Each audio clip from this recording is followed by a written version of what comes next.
So good afternoon, welcome everybody. We are now going to start our panel 3, the Azores in Atlantic Politics, and we have 3 presentations from Tome Ribeiro Gomes, from CEI-Iscte, Paulo Fontes from the University of Açores, and Nuno Santos Lopes, also University of Azores, IPRI-NOVA and ISCSP. I will briefly introduce them and then I will leave the floor for the 3 of them.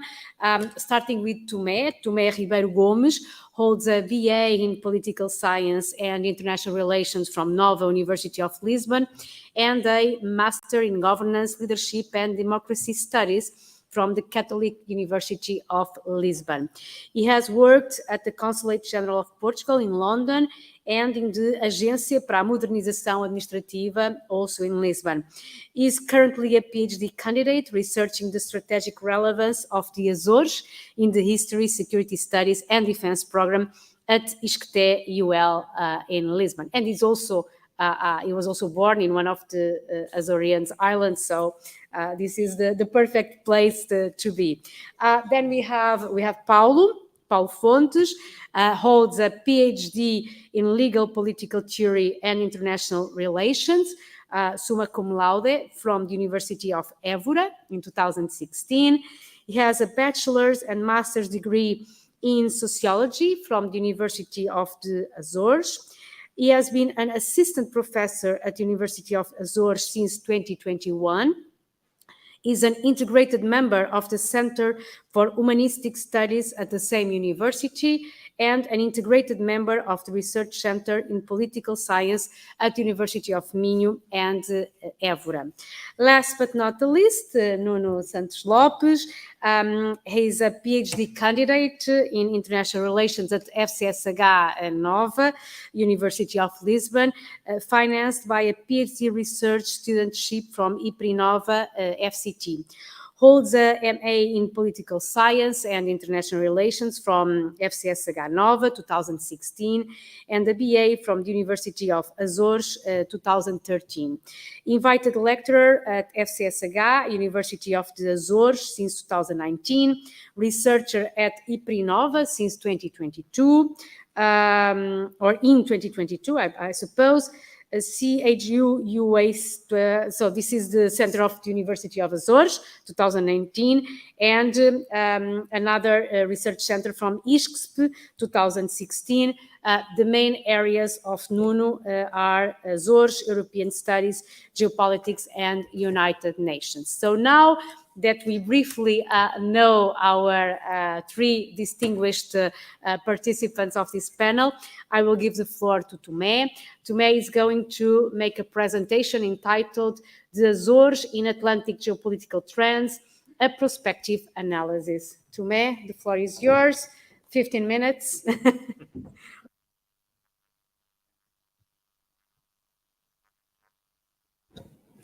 Thank you. I'm going to skip the thank yous because of the aforementioned 15 minutes, but thank you all for being here in this trying post-lunch session.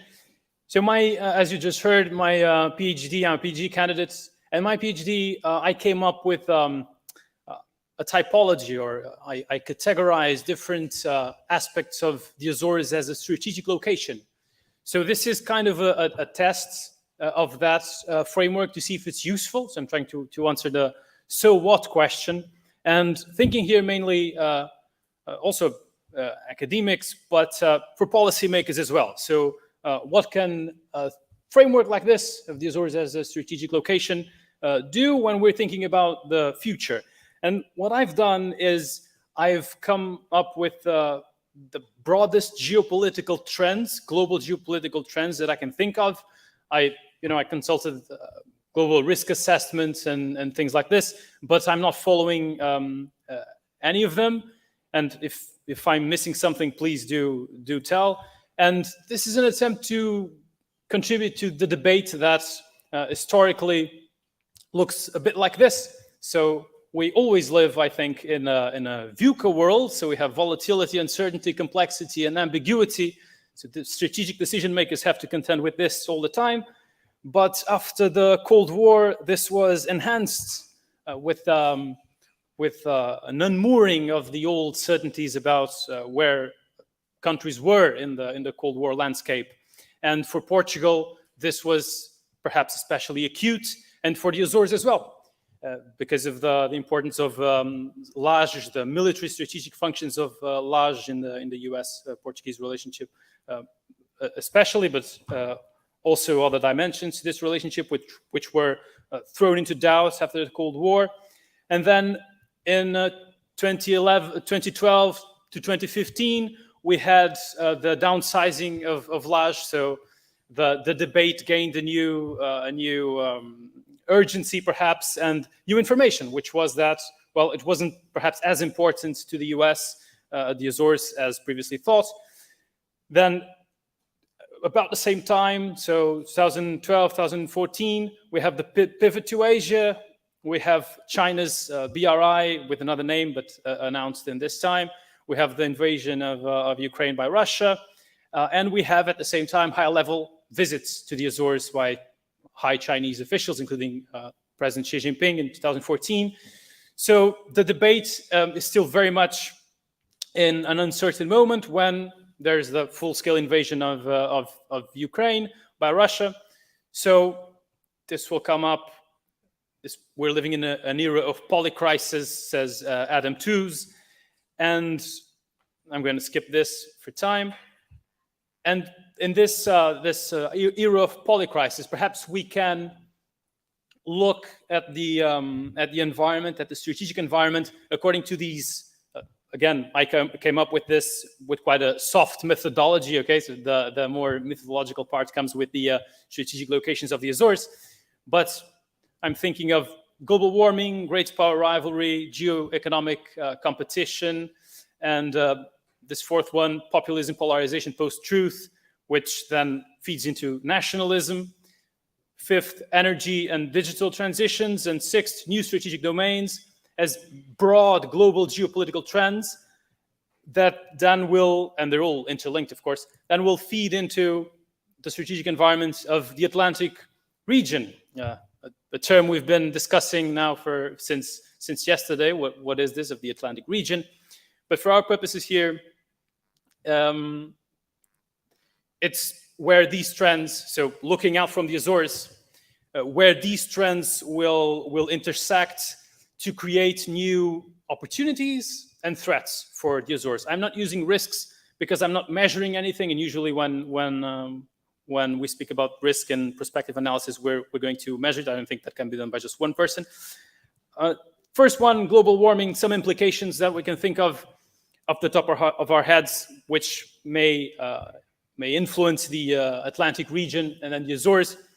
So we have the melting and thawing of the Arctic, which throws up new trade routes, new resources. We have the weakening of ocean circulation with potential implications, big implications for temperatures.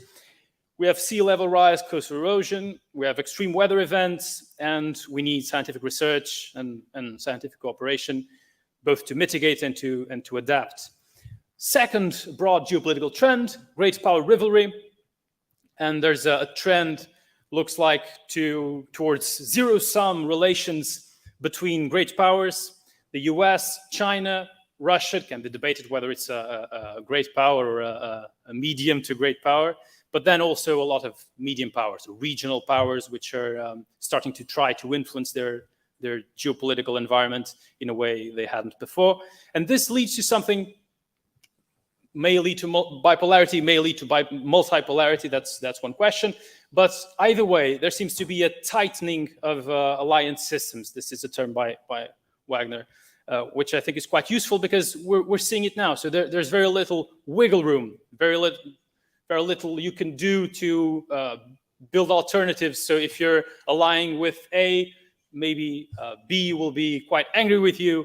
So there isn't much room for states to diversify diplomatic relationships. And there's these big alliance blocks, this very strong alliance system, which I give some examples of here. And for us, most important perhaps, EU and NATO expansion and maybe EU expansion. That's a question we're having. And the discussion we had yesterday about potential overlap and complementarity between the EU and NATO. And there's a splintering of international orders, so institutions which still try to bridge and to bridge these different groups are coming into quite a lot of strain.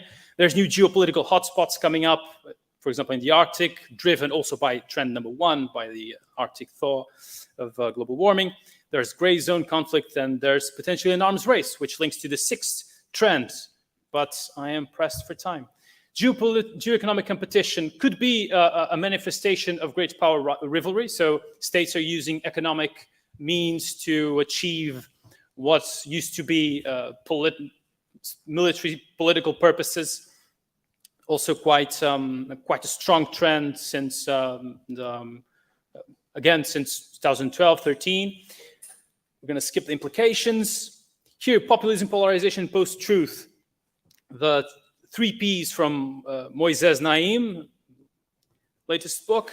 And we have democracies having a lot of trouble turning volatility into stability. So democracies have this thing where short-term volatility is turned by the political system into long-term stability. So it's easy for governments to come and go without big disruptions in the social life. And that's perhaps coming into question, especially in the US, for our purposes here, which is this potential return of US isolationism. So where does this leave the Atlantic and the Azores if the US turn inwards and stop caring so much about what happens, for example, in Europe?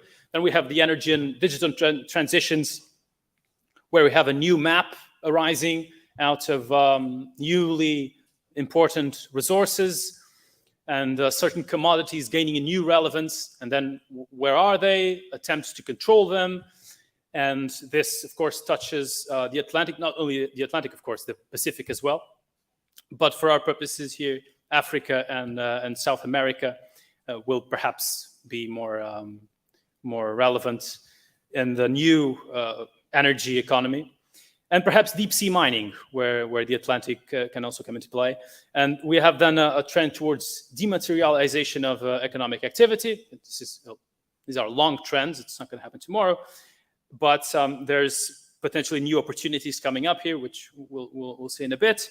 And then, of course, scientific research required. The sixth and last global trend is the new strategic domains. And this, again, links with great power rivalry, because new domains, they're opened up by technology, but they're very, very attractive to rising powers. So if you want to unseat the dominant power in the Atlantic, for example, it's a good opportunity for you to invest in new capabilities where the great power isn't doesn't have the edge, or to take the edge, the technological edge of the great power. We have outer space, we have cyberspace, and perhaps the deep sea as well. And then the implications of this, again, a possible arms race in a tight alliance system. Subsea cable infrastructure is more and more recognized as something critical that can very easily be targeted and potentially create a lot of disruption. We have pressure to exploit deep sea reserves of critical minerals, and this brings also a host of questions. But it's, I think, quite clear that there is more need for underwater domain awareness. There's more need for anti-submarine warfare readiness, not necessarily warfare, but surveillance. And then we come to the strategic functions of the Azores, and then we'll cross these with the global trends. 3 minutes, please.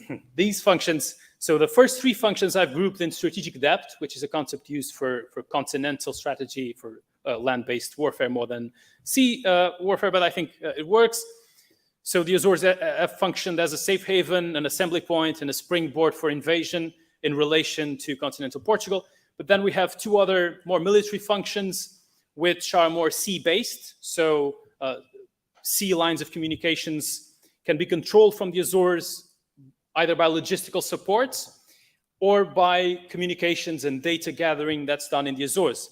Then, diplomatically, it's been used as a bargaining chip for example, by Portugal to get benefits from the US in return for the US using, this is the most famous case, the Azores in the Second World War and especially the Cold War, but then also as a diplomatic stage. And this, I think is the main thing that we'll see here, is this diplomatic stage function hasn't been used much, and the times it's been used hasn't left a very kind memory. So the summit in Laj in 2003, before the Iraq War, is quite a bad rap. But also in 1971, Nixon-Pompidou summit in Terceira, which allowed Marcel Caetano to speak in person with Nixon and to get to kind of break the isolation that Portugal was undergoing at the time. And this is more of a multilateral diplomatic function, which we're seeing now with things like the Atlantic Center trying to have a dialogue for security matters, not only security, but mainly security in the Atlantic region, and also the Air Center in Science Diplomacy, and we'll have a panel where we have someone talking about this later. And this, I think, is where it opens up new vistas, new horizons for policymakers, because how do policymakers respond to instability, to the VUCA world? Foresight, you need to try to predict trends, again. You can adapt, try to change your behavior. You can be resilient. You can spring back after you get knocked out. Or you can try to be anti-fragile. So things that gain from fragility, and Nassim Taleb's concept of anti-fragility is to try to have a framework where things go wrong, you actually gain from it. And when this is, I think, interesting things that we can think in each strategic location for each geopolitical trend, and we're pressed for time, but I think the main thing here is the diplomatic stage allows you to get some of this anti-fragility. So when things go wrong with global warming, you need scientific research, science diplomacy. You can do that with the Azores as a diplomatic stage, and perhaps we kind of have a bit of a first mover advantage here with what's been built diplomatically with the Air Center. When things go wrong with great power rivalry, you can, and again, first mover advantage perhaps with the Atlantic Center, you can have a forum, if it's credible enough, where there's discussion of the security challenges that this poses to the Atlantic. Again, geoeconomic competition, the same thing. Energy and digital transitions, and the new strategic domains. The thing where I think the biggest challenge, which the Azores as diplomatic stage perhaps is not anti-fragile against, is populism, polarization, post-truth, because if the US withdraws from the world, then perhaps we lose some political capital that is needed to prop up this function, meaning that you need the US to participate in this multilateral dialogue. Okay, so I have 1 minute to go. Oh, really? No. Okay. Well, but I'm done. So. Okay, thank you so much.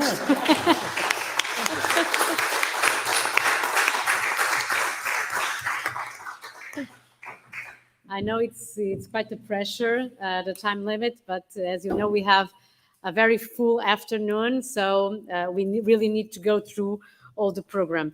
So now we are moving to Paulo Fontes. The presentation is entitled The Azores and the Challenges of Science Diplomacy. The floor is yours, Paulo. Good evening. First of all, I would like to thank the organization for the opportunity to be here. And I want to highlight the importance of these meetings in building what we can call our Atlantic civilization. My communication aims to elucidate some fundamental aspects of science diplomacy and then to consider some of the challenges facing the Azores in this new field of international relations. The scientific, technological progress and the internationalization of research and higher education systems have contributed to a greater relevance of science and technology as a vector of traditional diplomacy and simultaneously to the reinforcement of the role of non-traditional actors of international relations in the so-called science diplomacy. Science diplomacy represents both an opportunity and a challenge for states that are called upon to adapt their foreign policy instruments to a reality in which political boundaries, due to the deepening of globalization, are increasingly porous and in which there is a growing importance of soft power over hard power. On the one hand, the area of science and technology is a privileged space for strengthening cooperation between states affected by cross-border problems that require concerted science-based solutions. On the other hand, scientific knowledge and technological development have become decisive factors in the growth of economies, the well-being of societies, and obtaining competitive advantages over external state competitors. The object of science diplomacy is therefore characterized by the coexistence of two apparently antagonistic elements, competition. In the case of Portugal, this problem presents itself, on the one hand, as an opportunity, since the internationalization of national scientific and technological resources can contribute to the country's economic and social development, not least to mitigate what Prime Minister António Costa called a skills deficit that has prevented us from growing more and at more constant levels since the beginning of this century. On the other hand, it proves to be a challenge insofar as it calls for a strategic approach that enables both international cooperation aimed at solving common problems and strengthening external standing in the face of competition from other states.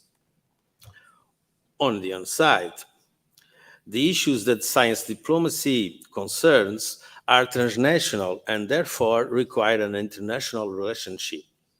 There seems to be a generalized understanding of the reduced importance of political borders, national and regional, in the context and, in particular, of the limitations of state action, which cannot solve multifaceted and multinational problems in scientific or diplomatic isolation. On the other, these issues are eminently technical. Most of the defining challenges of the 21st century, from climate change to food security, from poverty reduction to nuclear disarmament, from pandemics to cybersecurity, have important scientific dimensions. Consequently, the objects of science diplomacy is made up of issues in which the purposes of two disciplines, diplomacy and science, seem to converge. Science diplomacy seeks to strengthen the symbiosis between the interests and motivations of the scientific community, for whom international cooperation is often motivated by a desire to access the best people, research platforms, and new sources of funding, and the diplomatic community, for whom science provides networks and channels of communication that can be useful in supporting broader political objectives. In light of the concepts of hard power, the use of military and economic means to coerce the behavior of other nations, and soft power, the use of common interests and values to attract, persuade, and influence. We can say that science has always enabled the development of hard power capabilities, such as military technology. However, science diplomacy makes it possible to harness the soft power of science as a national asset. namely by position science as a universal activity that transcends national interests. Conventional diplomacy, military power, and political and economic coercion have lost some of their traditional power in international relations. Today, attractiveness, credibility, and performance are becoming increasingly important for a country's international position. In this sense, cultural diplomacy and development cooperation are areas of intersection with science diplomacy. Science diplomacy, as an interdisciplinary field of research, aims to observe, analyze, conceptualize, and explain the multiple ways by which research and international affairs interrelate. Although it is a prominent field of knowledge, it is highly contentious, with a few but nonetheless growing attempts to define it and to frame the narrative in epistemic terms. Indeed, there are currently at least two accepted taxonomies of science diplomacy in academia. The first attempt to categorize science diplomacy came after a meeting held by the Royal Society and the American Association for the Advancement of Science in 2010. In their report, science is related to diplomacy in three ways: science in diplomacy, science for diplomacy, and diplomacy for science. The first, science in diplomacy, deals with the role of scientific advice in international decision-making, as with the Intergovernmental Panel on Climate Change, IPCC, informing the United Nations Framework Convention on Climate Change, which is a cogent and compelling example.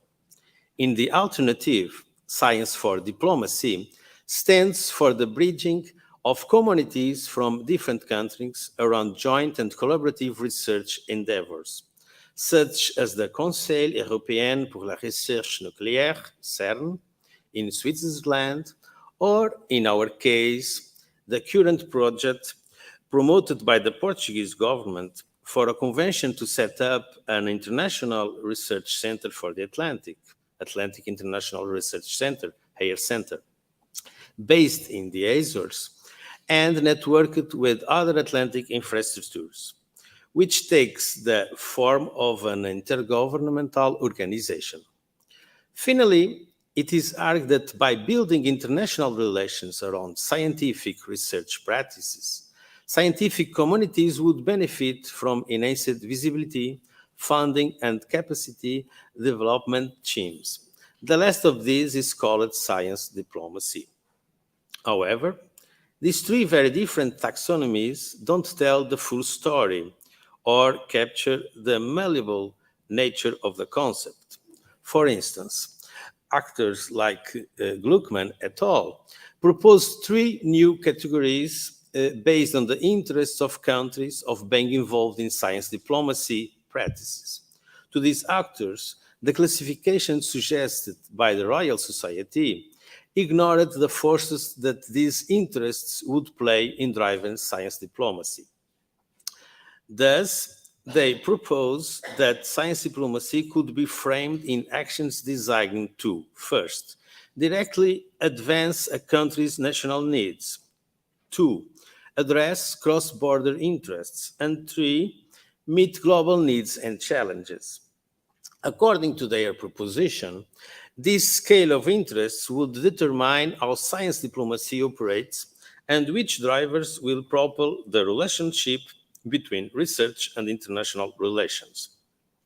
The debate around the usefulness of such taxonomies points to the fact that the most important features of science diplomacy are not being discussed, and there is a general lack of empirical evidence to support such claims. 5 minutes. I'm almost. Issues such as power disputes, industrial espionage, and the misuse of science and scientists are among such critical features underlying science diplomacy. Not surprisingly, science diplomacy has been a term increasingly present in political statements. In fact, most of the available literature on the theme comes from political perspectives rather than scientific evidence. Therefore, despite the promotion of science diplomacy as a beneficial tool to foster better international engagement, evidence is lacking on the drivers and products of such interaction. Consequently, research is needed to unveil the social phenomena related to science diplomacy from multiple areas of expertise. In this sense, the Azores, as a political administrative region with competence to participate in international relations, intends to affirm itself as an Atlantic platform and interface for scientific research in the areas of deep ocean, climate change, renewable energies, and space, along with the renewed geostrategic centrality that it can play in the new configurations of security and defense in the Atlantic. It is therefore important to consider the main constraints and challenges that this mission faces in order to direct the efforts and resources available to achieve these objectives. International experience has highlighted that the first step to develop science diplomacy strategies is to ensure that a strategic reflection on science diplomacy continues at the highest level, in tight coordination between government and non-state actors. Indeed, it is crucial to take an adaptive policy approach as the relationship evolves. This is critical to maintain and develop adequate communication channels, identify further needs for support, and clarify roles and strategy.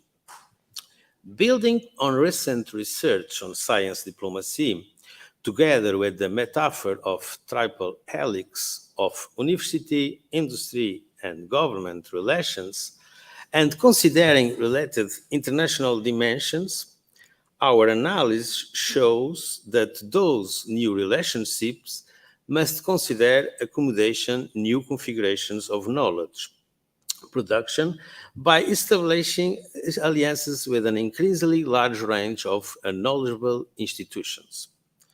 Bridging civil servants and diplomats together with scientists and innovators from the region and the diasporas, as well as other relevant stakeholders, can create the necessary conditions to explore the full potentials of the opportunities arising from top-down and bottom-up initiatives. And that's the way we need to go. Thank you so much.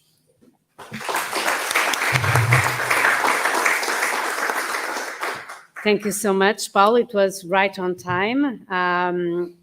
Let's now move to Nuno Santos Lopes. The presentation is entitled "The EU Strategies for the Outermost Regions and Their Impact on these Territories, the Azorean Case." So, Nuno, the floor is yours. Do you have a PowerPoint presentation? Yes. No. Yes, you do. Okay. It is? Oh, this one was from Tome.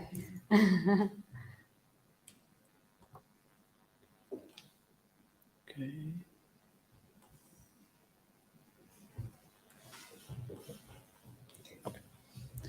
So, thank you very much to the organization, first of all, and for the opportunity to be here to present this communication, which is part of my PhD research, which is still in the beginning. So please be kind with your comments. But anyway, any feedback, any feedback would be very much appreciated naturally. So my communication is divided in three parts. The first focusing on the ultra-periphery notion, its concept, origin and concept, and the instruments or some instruments. Then the EU strategic instruments and their impact in the Azores, and then a brief conclusion. So a coordinated strategy began in 1973 with the creation of the Conference of Peripheral Maritime Regions, a cooperation body that combines more than 150 regions from 24 member states. The European regions lobby the European community since then. The principle of economic and social cohesion has grown in prominence, with the Single European Act in 1987 being one of the pillars of the European project. And it's precisely on this pillar that the outermost regions sustain themselves. The concept of ultra-periphery was established due to the efforts of the regional governments of the Azores and Madeira. Literature argues, for instance, Patrick Guillaumin or Isabel Valente, that the ultra-peripheral notion was used for the first time in October 1987, spontaneously by the former president of the regional government of the Azores, João Bosco Mota Amaral, at the January Assembly of CPMR, this cooperation body, in Reunion Island. In 1988, Alberto João Jardim, the former president of the regional government of Madeira, invited all these outermost regions peers to a working session to discuss issues of common interest, creating the group of EU outermost regions, which is today the Conference of Presidents of the Outermost Regions. Anchored by the objectives settled in the European Council in Rhodes in December 1988, it was clear that these regions faced structural problems, leading to the approval of specific programs for the French overseas departments, Poseidon in 1989, and for the Portuguese autonomous region, Azores and Madeira, Poseima, and the Canary Islands, and for the Canary Islands, Poseican both in 91. 92 was key to acknowledge these structural problems of the outermost regions, and under a French proposal, such problems were included in the Declaration number 26 of the Maastricht Treaty, which was the first formal recognition that there were regions, European regions, with characteristics that justify the existence of specific policies for them. Furthermore, the creation of the Committee of the Regions, also in 92, has been helping the insular territories' purposes. Afterwards, Portugal had an important role in the Amsterdam Treaty in 1999, providing legal foundation to measures in favor of these territories. Finally, the evolution of the outermost status was natural and is now legally included in Articles 349 and 355 of the Treaty on Functioning of the European Union. It then develops measures specifically tailored to their needs. So, the notion outermost regions means at the same time distance and isolation. However, over time, literature argues that it obtained a strong identity character for the regions involved, of course, as, for instance, Giovanna Lacci claims. These territories are linked to the European Union for historical and political reasons, and not geographical ones in the sense of territorial continuity. In this regard, and due to their natural assets, the EU has been developing common strategies since 2004. And so, in a few words, I believe that taking a look at the strategies' evolution helps us reflecting on the outermost regions' ambitions of developing themselves in the right and sustainable way. And so I have summarized the EU strategies for outermost regions in three elements: key areas, challenges, and the OR, outermost region, contribution to the European Union. For 2004, 2008, and 2012, accessibility, competitiveness, and regional integration and convergence are common key areas. And climate change action shows up in 2012. As for the challenges, I highlight the access to the single market, taking advantage of the high added value sectors, which are related to the remaining ones, naturally. It is interesting to acknowledge that the European Union considered these territories assets since the first strategy in 2004, focusing on their links to the neighboring territories and the possibility of being scientific portals, mentioning them as outputs of the EU in the world. This is very interesting indeed, I suppose. I should also highlight the 2017 strategy for two things. First, key areas became more specific, as you can see. And second, and worth mentioning, the challenges are also directed to the member states and to the outermost regions themselves. This is a new and quite interesting point. Finally, a brief note on the 2022 strategy, the current one. On challenges, for instance, focus on the COVID-19 crisis impact and the supply chain disruptions. In this regard, full use of the European Regional Development Fund and the European Social Fund Plus nowadays will be key. Concerning the outermost regions' contribution to the European Union, focus on the young population, and again, extensive maritime economic zones and the ideal conditions to invest in space infrastructure. For instance, the European Space Agency in French Guiana or the Astrophysics Institute in the Canary Islands. It is also worth mentioning the reinforced dialogue between the European Commission and the outermost regions. So sorry.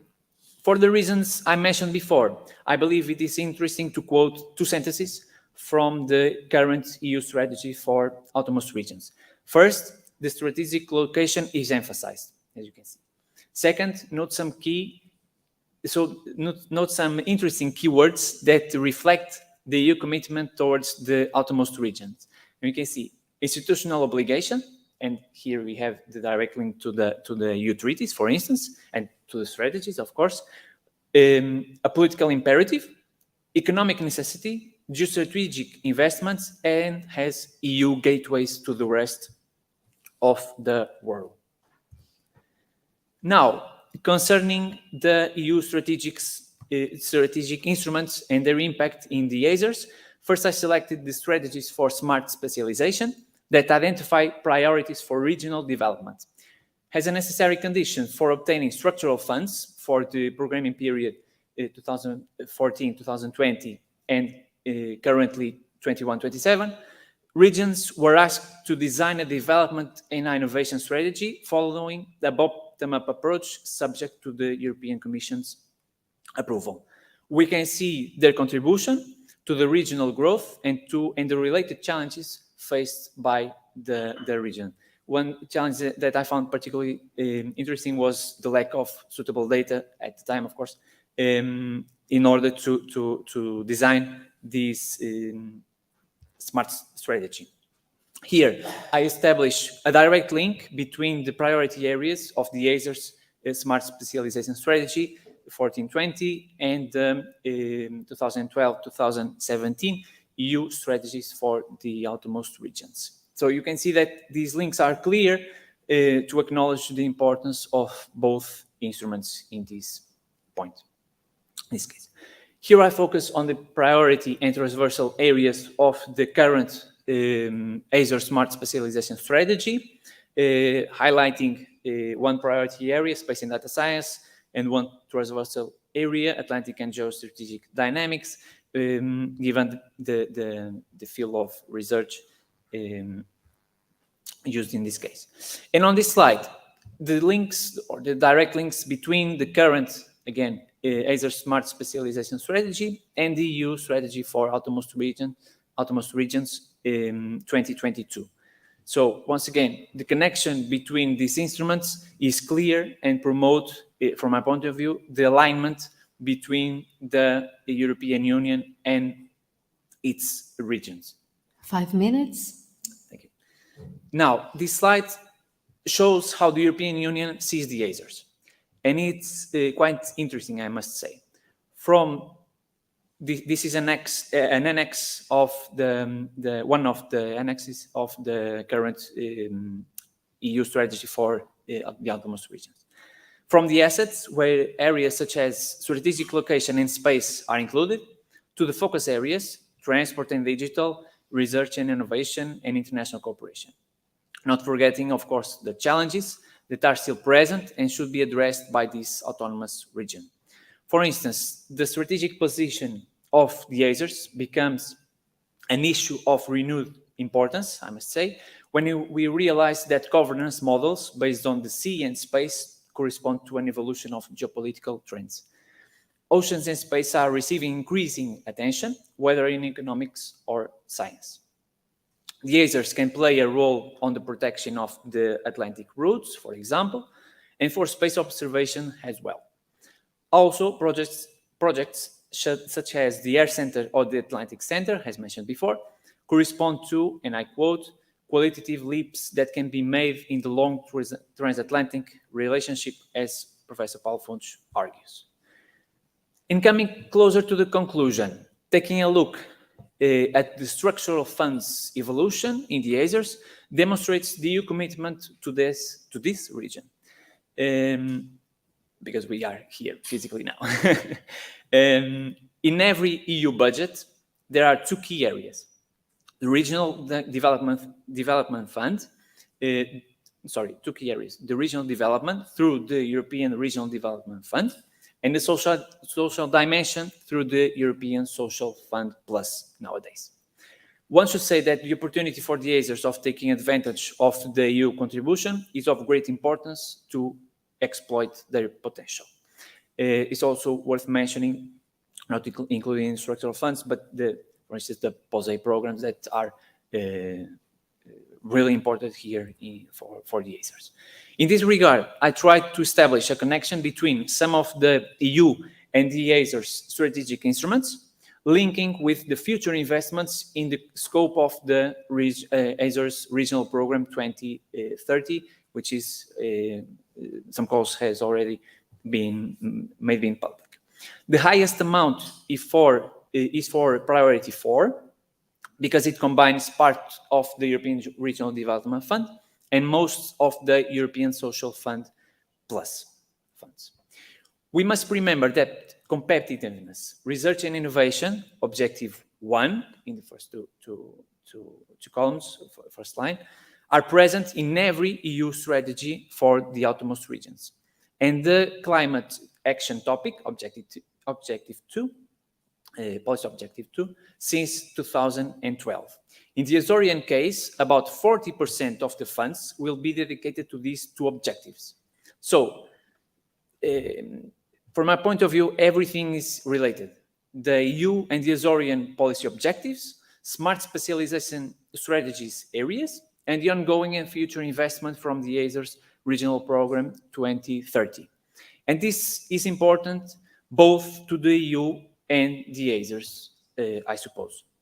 To conclude, I argue that the outermost regions and the Azores in particular must take advantage of this triple connection. Cooperation between regions, for instance, through bodies such as the Conference of Presidents of the Outermost Regions, the Conference of Peripheral Maritime Regions, the Committee of the Regions, and the European Parliament itself, anchored by the law letter, as we say in Portuguese. So EU treaties, strategies, and the structural funds, in order to take advantage of the subsidiarity principle. This is key to their future sustainable development. These are some references, and muito obrigado. Thank you.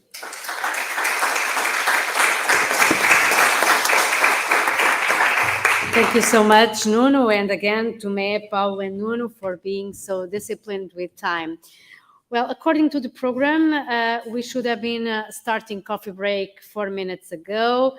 So I would like to ask Anna Monica if we still have some, 5 minutes for Q&A. Okay, perfect.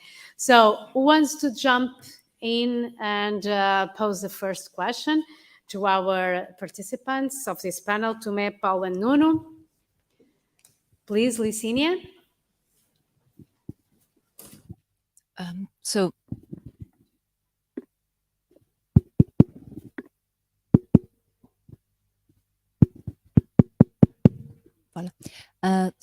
thank you so much for your presentations. My question, I think, perhaps is more to Tome and Nuno, but you are all Azoreans, so perhaps you can all take a stab at it. It has to do with this instrumental view of island regions or outermost regions that we tend to see when we speak about, how the Azores can play out in its relations with the mainland or with the European Union more broadly. How can we make this instrumental view of the islands in the middle of the Atlantic also work for the Azoreans in a better way? So, or maybe there is no problem at all with being, seen as an instrument for something else. But I would guess that that's not, the best position to be in as an instrument for others to use. So I would like to hear you a little bit on that. So thank you so much for your presentations. Thank you so much, Licinia. Yes, please. We have a second question over there. Hi, if I may, I have a question for each, very short ones. For Tome, if you take one aspect or one category of analysis, does it change thinking the Azores together with the other three types of Atlantic insular spaces? Madeira, national insular space, other non-sovereign insular spaces like Canarias, and sovereign insular spaces like Verde and the Caribbean states. Are we talking about competition or parts of a whole? If you pick one category of analysis you're using. To Paulo Fontes, you use, I believe, one time the concept of transnationalism. And what does it mean and how does it help or not to understand the phenomenon of science diplomacy? And to Nuno, does this already long story of Outermost Region, almost half of a century we are thinking like in this concept, does this long story have any measurable impact in terms of a culture of diplomacy, of democracy in local populations, and impact in the relationship between regional and national identities? Thank you. Thank you so much. Is there a third and final question? No? Okay, so I'm going to suggest to start with Nuno, then Paulo, and then Tome. This will be your final remarks. So if you could not only reply to the two questions, but also your final statement, I would really appreciate in 1 minute each. I think it's more than enough. Okay, let's start with Nuno. So thank you very much for both questions. First, I begin with Professor Licinia. Thank you for your question. So I'm in a rough position as well because I'm not Azorean born in the Azores, but I rejoined the Azores, I used to say, in 2019. And here I am with much pleasure, naturally. And so, as my grandmother used to say, I have already uma costela Açoriana. So, but yes, this is a very interesting point from my point of view. The question, maybe from my perspective, is how can the Azores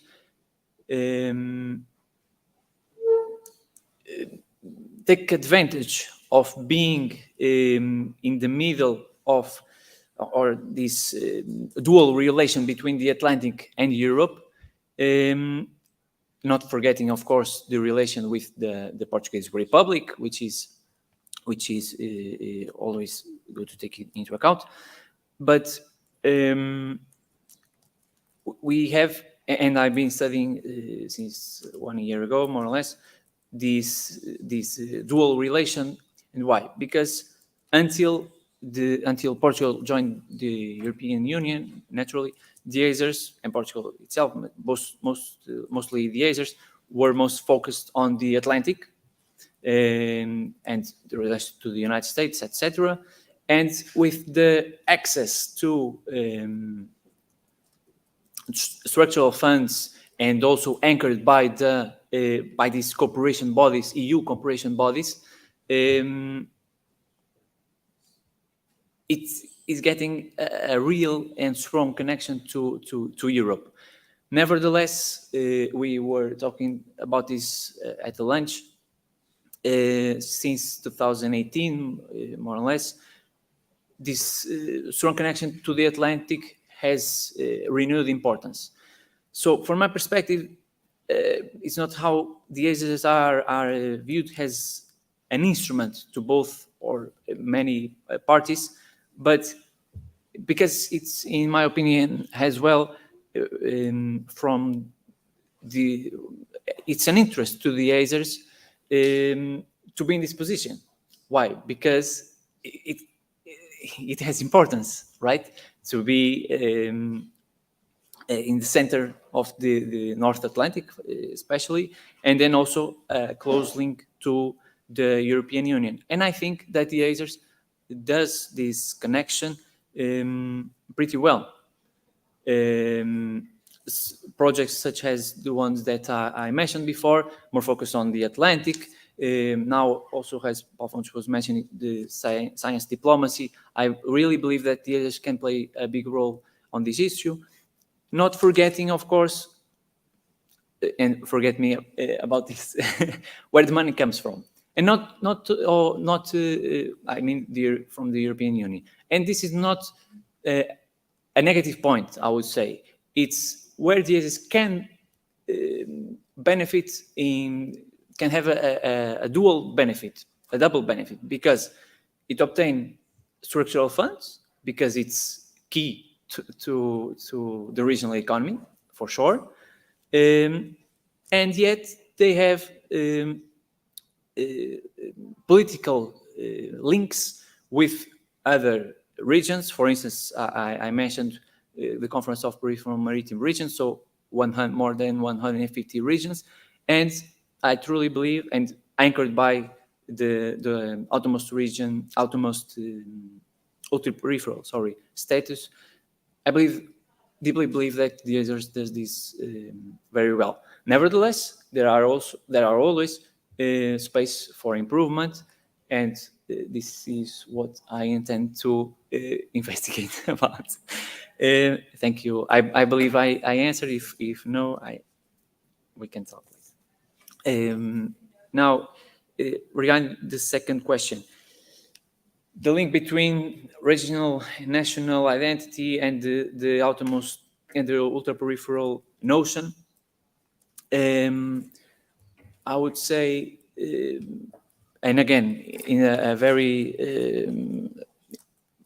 beginning stage of the research, it is quite interesting to see how these 9 outermost regions nowadays can combine themselves, and through a cooperation body such as the Conference of the Presidents of Outermost Regions, and then has impact in political treaties, for instance, through the reports in the European Parliament, in the Committee of the Regions, etc. How they see their characteristics, their specificities included in these reports themselves. So they now focusing on the regional and national identity. To be honest, I am not sure yet, but I believe that until now there is no sense of identity of being ultra peripheral in the sense of only the 9. Of course, we have an insular identity. The Azores, as was mentioned in the previous panels, but in the sense of the 9 outermost regions, I don't think. I can be wrong, but I don't think so. Thank you, Nuno. Paulo, please. Thank you for your question. I think it is a pertinent question. However, I don't know if I'm able to answer it now, but we can continue our dialogue later. Anyway, I think the big challenge is to get together politicians, scientists, innovators, and from here and from our diasporas, in our case, working together, communicate, and defining common objectives and the role of each other in this in the strategic in this case for a diplomatic science diplomatic strategic that we don't have, but I think it's very important to make it. Yes. Thank you, Paulo. Tome, please. Thank you. So very quickly, to Alexandre, if I got your question right, it will help me answer Licinia's question, which is the difference between an insular territory, which is autonomous, and more sovereign insular territories. I make a distinction between strategy and grand strategy throughout the analysis, and the Azores cannot have a grand strategy. So the Azores can have strategies, so sectoral strategies, economic strategy, etc. This is legally, so constitutionally.